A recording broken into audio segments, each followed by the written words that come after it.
السلام علیکم ورحمۃ اللہ وبرکاتہ۔ بسم اللہ الرحمن الرحیم۔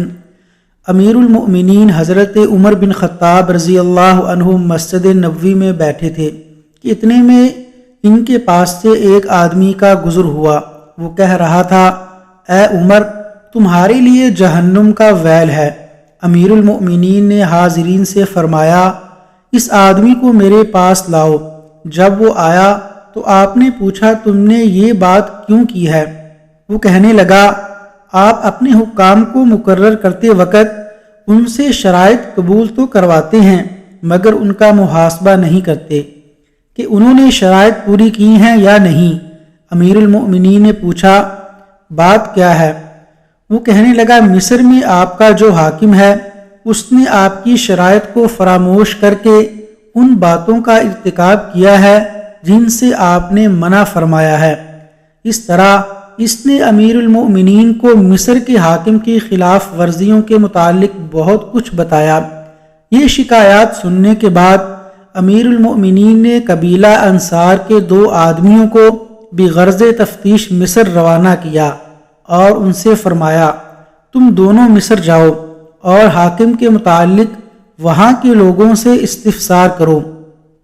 اگر اس آدمی نے مجھے غلط رپورٹ دی ہو تو آگاہ کرنا، اور اگر اس کی رپورٹ صحیح ہے اور حاکم واقعی اپنی ذمہ داری میں کوتاہی کرتا ہے تو وقت ضائع کیے بغیر اسے لے کر میری خدمت میں پہنچو۔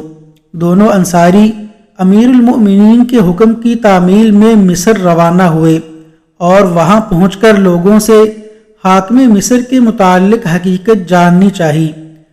انہیں وہاں وہی رپورٹ ملی جیسے مذکورہ شخص نے امیر المؤمنین سے شکایت کی تھی۔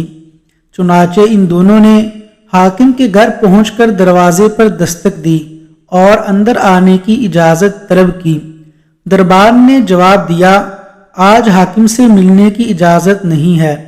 دونوں انصاریوں نے کہا، حاکم کو ہمارے سامنے ضرور نکلنا پڑے گا ورنہ ہم ابھی اس کا دروازہ جلا دیں گے۔ اتنے میں ایک انصاری جلدی سے کہیں سے آگ کا شعلہ بھی لے کر آ گیا۔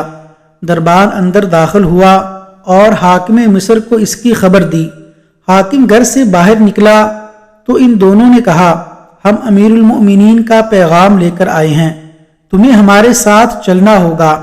حاکم نے کہا، میری ایک ضرورت ہے، تھوڑی دیر کے لیے مہلت دو تاکہ تیاری کر لوں۔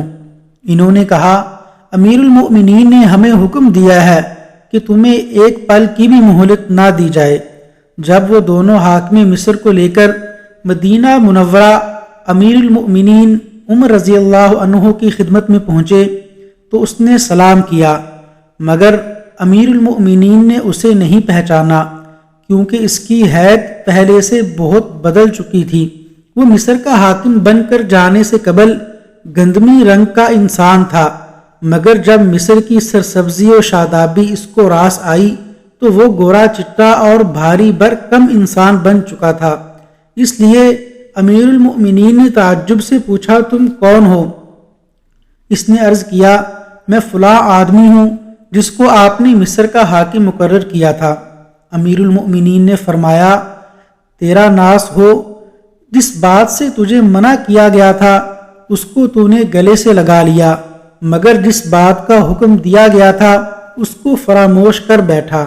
اللہ کی قسم، میں تجھے ضرور عبرتناک سزا دوں گا۔